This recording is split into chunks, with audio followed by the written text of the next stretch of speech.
구약의 말씀은 사무엘하 11장 1절로 5절입니다.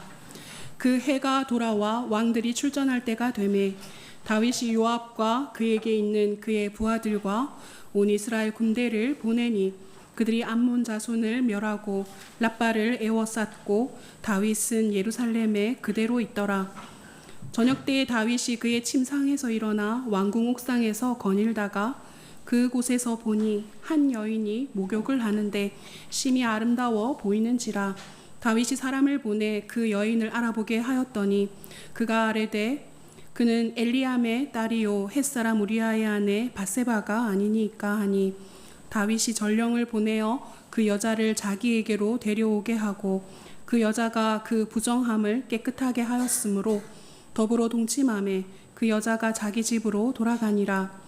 그 여인이 임신하매 사람을 보내 다윗에게 말하여 이르되 내가 임신하였나이다 하니라. 아멘. 서신서의 말씀은 에베소서 3장 14절로 19절입니다. 이러므로 내가 하늘과 땅에 있는 각 족속에게 이름을 주신 아버지 앞에 무릎을 꿇고 비노니 그의 영광의 풍성함을 따라 그의 성령으로 말미암아 너희 속사람을 능력으로 강건하게 하시오며 믿음으로 말미암아 그리스도께서 너희 마음에 계시게 하시옵고 너희가 사랑 가운데서 뿌리가 박히고 터가 굳어져서 능히 모든 성도와 함께 지식에 넘치는 그리스도의 사랑을 알고 그 너비와 길이와 높이와 깊이가 어떠함을 깨달아 하나님의 모든 충만하신 것으로 너희에게 충만하게 하시기를 구하노라. 아멘. 복음서의 말씀 요한복음 6장 3절에서 7절입니다.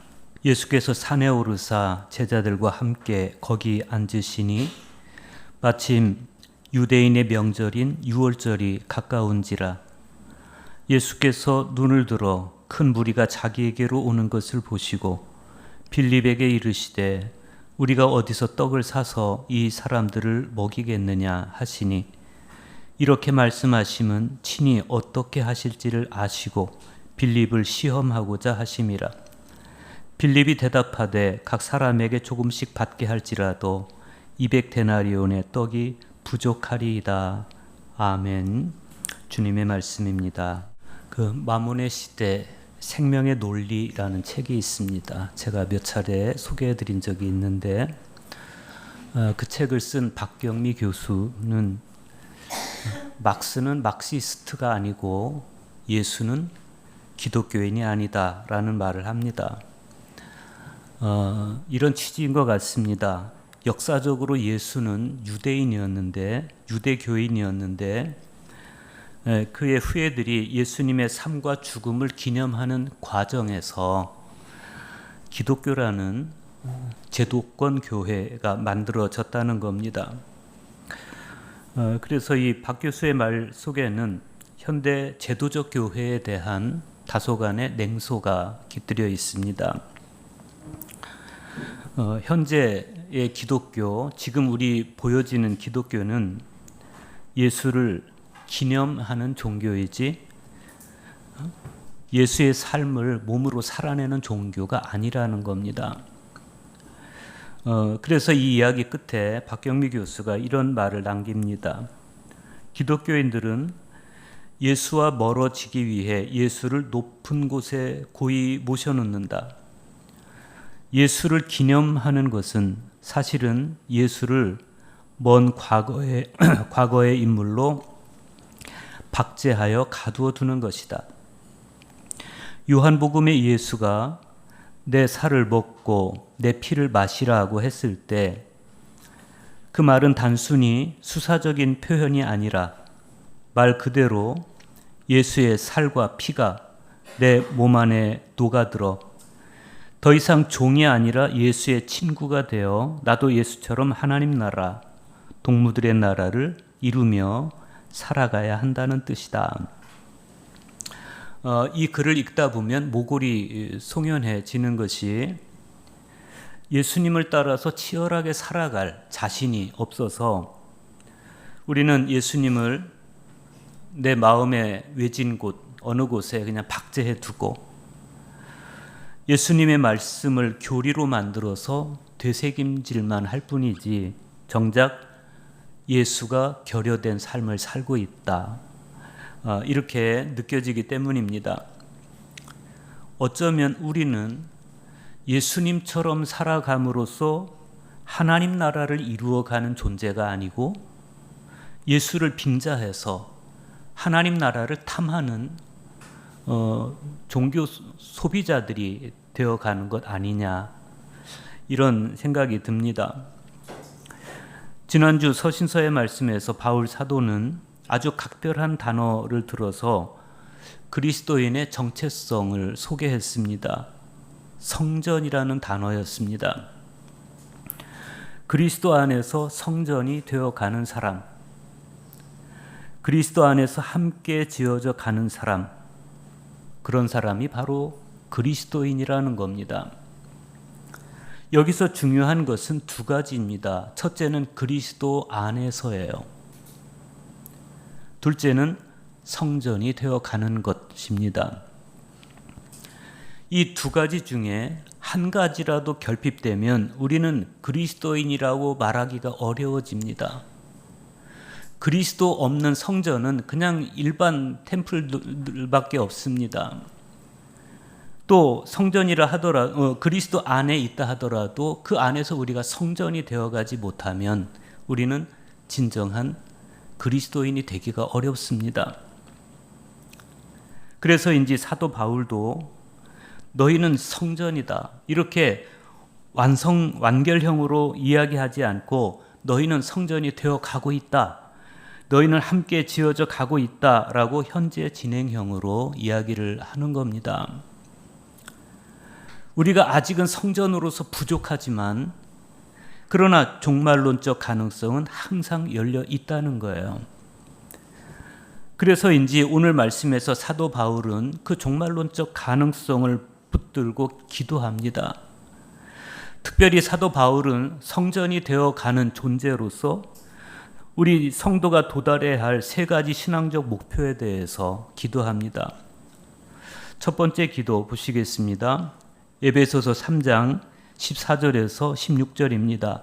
나는 하늘과 땅에 있는 모든 가족에게 이름을 주신 하나님 아버지 앞에 무릎을 꿇고 기도드립니다.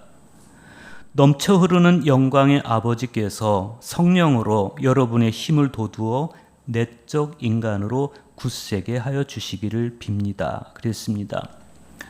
공동번역 성경으로 읽어드렸는데 개역 개정 성경에는 속사람이라고 표현이 되어 있습니다.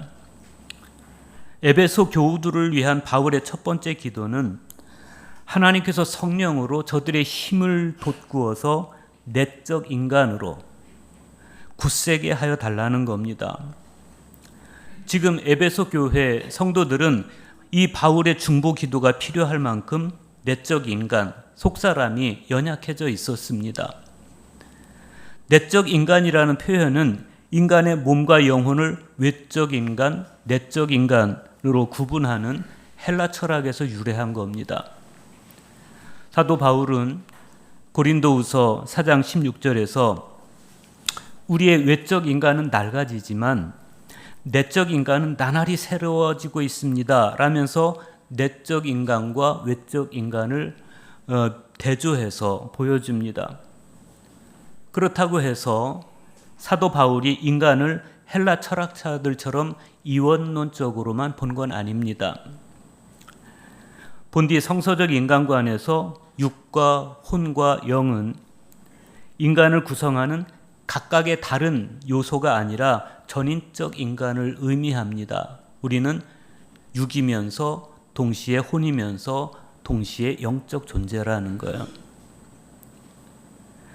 그러니까 바울이 오늘 말씀에서 언급한 내적 인간이란 외적 인간과 함께 전인적 인간을 구성하는 한 측면인 마음을 의미한다.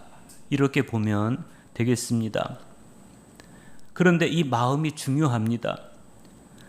마음은 성령이 임재하시는 자리이고 그리스도께서 오셔서 함께 하시는 자리입니다. 사도 바울이 내적 인간 이런 표현을 쓴 것은 성령께서 오셔서 활동하시는 자리가 우리 마음이라는 거예요. 그것이 내적 공간이에요. 마음은 마치 날씨와도 같습니다. 어떤 때는 흐렸다가, 어떤 때는 맑았다가, 어떤 때는 비가 왔다가, 어떤 때는 해가 떴다가, 구름이 꼈다가 하듯이 우리의 마음도 어떤 때는 즐겁고, 어떤 때는 우울하고, 어떤 때는 화가 나기도 하고 그렇습니다. 어떤 때는 완고해지기도 하고, 어떤 때는 또 온유해지기도 하고, 어떤 때는 악해지기도 합니다. 어떤 때는 부드러운 마음이 되어서 하나님을 찬미할 때도 있습니다. 성령께서 내 마음을 꼭 붙들어 주실 때 우리는 내적으로 성숙한 사람이 됩니다. 성령의 도우심으로 마음이 강건한 사람만이 그 삶이 흔들리지 않고 마음이 흔들리지 않습니다. 그러니까 사도 바울은 지금 이렇게 기도하는 거예요. 아버지께서 성령의 활동을 통해 여러분의 내적 인간, 즉 마음을 강하게 하시고 그러므로 삶 또한 강건하기를 바랍니다. 부디 성령의 새바람이 여러분 마음에 불어와서 우리의 마음이 강건해지고 그럼으로써 우리의 삶도 강건해지기를 축복합니다. 바울의 두 번째 기도를 보겠습니다. 17절 상반절 보십시오. 믿음으로 말미암아 그리스도께서 너희 마음에 계시게 하시옵고 그랬습니다. 우리는 바울의 이 기도 안에서 바울의 놀라운 영적 통찰을 보게 됩니다. 믿음으로 말미암아라는 이 표현이 16절에 있는 성령으로 말미암아라는 표현과 평행구를 이루고 있습니다. 그러니까 이 말씀은 성령으로 말미암아 그리스도께서 내 마음에 오셨을 때 믿음으로 말미암아 그리스도를 내 마음에 모셔드리는 것을 의미합니다. 내가 내 의지로 그리스도를 내 마음에 계시도록 믿고 허락하는 것이 아닙니다. 믿음은 내 의지가 아니고 하나님의 선물입니다. 그러니까 하나님께서 나에게 믿음을 주셨을 때 그 믿음으로 말미암아 우리는 구원을 받는 것이고 그 믿음으로 말미암아 하나님께 나아가요. 그렇듯이 예수 그리스도께서는 내 믿음으로 말미암아 내 마음에 오셔서 나와 함께 하시는 것입니다. 믿음은 예수님과의 연합을 이루는 수단이고 신앙 공동체의 존재 양식입니다. 믿음으로 말미암아 그리스도께서 내 마음에 나에게 오셨을 때 그리스도로 말미암아 나의 인식 능력뿐만 아니라 내 행위의 능력도 새로워지는 겁니다. 그러니까 믿음으로 말미암아서만 나와 그리스도의 바른 관계도 나의 인식 능력과 행위의 능력도 새롭고 강건케 되는 것입니다. 이것이 바로 성전이 되어가는 나의 내면에서 벌어지는 일입니다.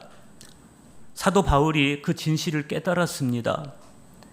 그래서 그리스도께서 에베소 교회 교우들의 마음속에 거하시기를 구하는 거예요. 사막의 수도자들의 몸부림이 이해가 갑니다.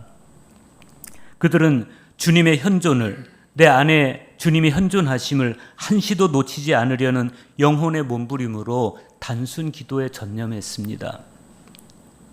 이집트의 스케테 사막에 살았던 성 마카리우스는 주님이라는 말 한마디만을 끊임없이 반복하라 이렇게 가르쳤고, 어떻게 기도해야 합니까? 라고 물을 때 그 제자에게 말을 많이 하기 위해서 시간을 허비할 필요가 없다. 그저 당신의 지혜와 뜻을 따라 자비를 베푸소서 하라 이렇게 가르쳤습니다.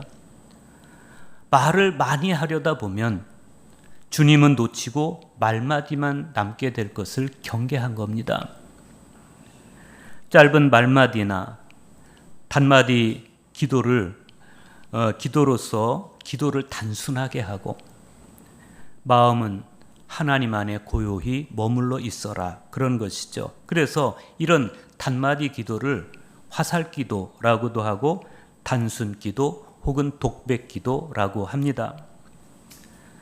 사막의 수도자들은 이 단순 기도, 독백 기도를 호흡에 결합시켜서 숨을 들이쉬고 내쉴 때마다 반복함으로써 기도의 지속성을 유지하려고 했습니다. 이를테면 시편 51편 1절에 있는 오 하나님 나를 불쌍히 여기소서. 오늘 우리 할렐루야 찬양대가 불러준 키리에 엘레이손입니다. 주여 나를 불쌍히 여기소서. 이 기도를 호흡에 실어서 하는 거예요. 또 시편 70편 1절에 있는 하나님 날 구하소서, 주님 어서 오사 나를 도우소서, 이런 기도입니다. 이런 시편 기도들은 오늘날까지 계속되어서 주일 예배에서의 입당송 혹은 죄의 고백으로 많이 쓰이고 있습니다. 성태 바실리오스는 이런 단순 기도가 지속되는 상태를 지속적 영성체의 상태다, 이렇게 말합니다. 바울의 세 번째 기도를 보겠습니다. 에베소서 3장 17절 하반절에서 19절입니다. 너희가 사랑 가운데서 뿌리가 박히고 터가 굳어져서 능히 모든 성도와 함께 지식에 넘치는 그리스도의 사랑을 알고 그 너비와 길이와 높이와 깊이가 어떠함을 깨달아 하나님의 모든 충만하신 것으로 너희에게 충만하게 하시기를 구하노라. 바울의 이 기도는 나무의 뿌리와 집의 털을 연상시키게 합니다. 그러니까 지금 사도 바울은 그리스도께서 우리 마음에 거주하심으로써 믿음의 뿌리가 깊이 박히고 믿음의 터가 더 튼튼하게 세워지기를 기도하는 겁니다. 그렇게 되면 그때 성도들이 비로소 깨달아지는 게 있습니다. 그것은 바로 그리스도의 사랑입니다. 이 사랑이 얼마나 넓고 얼마나 길고 얼마나 높고 얼마나 깊은 것인지 바울은 우리가 그 사랑을 절절하게 깨달아서 우리 존재가 그 사랑 안에서 완성될 뿐 아니라 하나님의 계획이 우리 안에 완전하게 이루어지기를 기도하는 겁니다.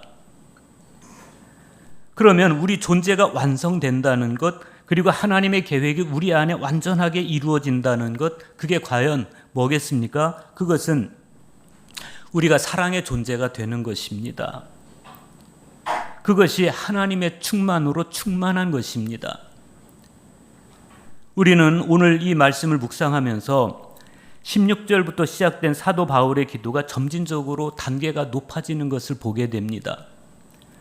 성령으로 말미암아 내적 인간이 강건해지고, 믿음으로 말미암아 그리스도가 내 마음에 계시고, 그리스도의 사랑이 우리 안에 우리 지식에 넘치게 되어서 하나님 저 에베소 교회 성도들의 믿음이 저 에베소 교회 성도들이 사랑의 존재가 되게 해주십시오. 이런 기도예요. 성전에는요 사랑이 있어야 됩니다. 건물로서의 성전은 기초가 부실하면 무너지지만 성도로서의 성전은 사랑이 부실하면 무너집니다. 사랑이 세상의 중심이다, 이렇게 말하면 과장된 표현이겠습니까? 요한복음 1장 1절 그리고 14절을 자의적으로 이렇게 고백해 봤습니다. 태초에 말씀이 계시니라. 이 말씀을 사랑으로 바꿔봤습니다. 태초에 사랑이 계시니라. 이 사랑이 하나님과 함께 계셨으니 이 사랑은 곧 하나님이시니라. 사랑이 육신이 되어 우리 가운데 거하심에 우리가 그의 영광을 보니 아버지의 독생자의 영광이요 은혜와 진리가 충만하더라. 전혀 어색하지 않습니다. 사랑을 가까이 하면, 사랑을 하게 되면 사랑하는 대상에게 가까이 가고 싶어 합니다. 하나님은 세상을 이처럼 사랑하셨습니다. 그래서 우리에게 가까이 오셨습니다. 육신이 되어서. 사랑이 육신이 되어서 우리에게 오신 것, 우리는 이 사실을 말씀으로만 아는 것이 아니라 그 육신을 우리 안에 받아들임으로써 가슴으로 깨닫습니다. 그래서 우리 그리스도교는 말씀의 종교이면서 동시에 성사적 종교이기도 한 것이죠.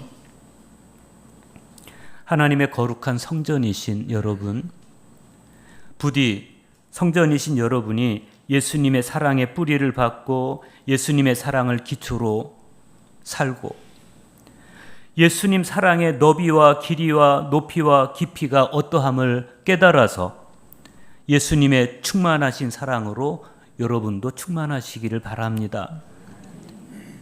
우리는 오늘 구약성경과 또 복음서의 말씀을 읽으면서 사람이 내적 성숙을 잃어버리거나 혹은 그의 내면에 그리스도께서 계시지 않거나 혹은 사랑을 기초로 자기를 세우지 못했을 때 얼마나 하나님의 뜻에서 멀어질 수 있는지를 보게 됩니다. 먼저 구약 성경을 보면 다윗이 나옵니다. 사무엘하 11장 1절 보십시오. 그 해가 돌아와 왕들이 출전할 때가 되매 다윗이 요압과 그에게 있는 그의 부하들과 온 이스라엘 군대를 보내니 그들이 암몬 자손을 멸하고 랍바를 에워쌌고 그랬어요. 여기서 그 해가 돌아와라는 어떤 시기에 대한 설명을 리빙 바이블 성경에 보면 다음 해 봄이 되어라고 번역을 했습니다. 겨울에서 봄으로 이행하는 어느 시기를 가리키는 표현입니다. 이때가 군사 행동을 하기에 적절한 시기였던 것 같아요. 왕이 출전할 때가 되매라는 말씀 역시도 이때가 전쟁하기에 적절한 시간이었다. 그런 표현입니다. 그래서 온 이스라엘 군대가 제2차 랍바 전투에 투입이 돼서 지금 이 랍바성 함락을 눈앞에 두고 있는 그런 찰나입니다. 이 중요한 시기에 다윗의 모습을 성경은 이렇게 소개합니다. 다윗은 예루살렘에 그대로 있더라. 온 이스라엘 군대가 랍바성을 에워싸고 지금 전운이 감돌고 있는 그 시기에 다윗은 예루살렘에 그냥 있어요. 그런데 그냥 있는 게 아니에요. 이어지는 말씀 보십시오. 저녁 때 다윗이 그의 침상에서 일어나 왕궁 옥상에서 거닐다가 그곳에서 보니 한 여인이 목욕을 하는데 심히 아름다워 보이는지라. 다윗이 저녁 때 침상에서 일어났다 이렇게 말해요. 그러니까 낮에 자고 밤에 일어났다 이런 뜻이죠. 그런데 이때 다윗의 시야에 목욕하는 여인이 들어옵니다. 다윗의 내적 인간이 그의 속사람이 영적으로 무장되어 있을 때는 목욕하는 여인이 유혹이 되지 않았을 거예요. 그러나 다윗이 내적 긴장감을 내려놓고 있었기 때문에 다윗은 거침없이 간음으로 그리고 살인으로 치달아 갑니다. 만약에 다윗의 내적 인간이 건강을 유지하고 긴장감을 유지하고 있었다면 오히려 그 여인의 아름다움에서 하나님의 작품을 봤을 겁니다. 그러나 그 영적 긴장감을 풀어놓고 있었기 때문에 그녀의 아름다움을 욕망의 대상으로 여기고 맙니다. 그래서 에바그리우스 폰티쿠스는 안티레티코스, 즉 악한 생각과의 싸움에서 부단한 내적 수행, 즉 끊임없는 기도를 통해서 영혼의 욕정부를 정화할 것을 당부합니다. 오늘 복음서에 보면 오병이어 기적 이야기가 나오는데, 그런데 그 오병이어 기적이 있기 전에 있었던 한 대화를 우리가 눈여겨볼 필요가 있습니다. 유월절이 가까운 때 예수님께서 많은 사람들이 당신을 향해 몰려오시는 것을 보시면서 빌립에게 이렇게 물어요. 우리가 어디에서 빵을 사서 이 사람들을 먹이겠느냐? 요한은 예수님의 이 질문에 대해서 예수님께서 빌립을 시험했다고 그래요. 그런데 빌립이 뭐라고 대답합니까? 각 사람으로 조금씩 받게 할지라도 200데나리온의 떡이 부족하리이다. 만약에 빌립이 얼마나 똑똑한지를 시험했더라면, 그 시험한 것이라면 빌립은 합격한 겁니다. 자신의 그 특유의 명석함을 토대로 몰려오는 사람들의 숫자를 정확하게 파악하고 그리고 그들을 먹이는 데 필요한 비용을 산출해냅니다. 거의 챗 GPT급입니다. 그런데 예수님께서 빌립을 시험하신 건 똑똑함을 시험한 게 아니에요. 믿음을 시험하신 겁니다.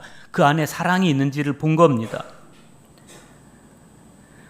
예수님께서는 이 빌립에게 사랑에서 우러난 판단을 원했습니다. 그리고 믿음에서 우러난 처방을 원한 겁니다.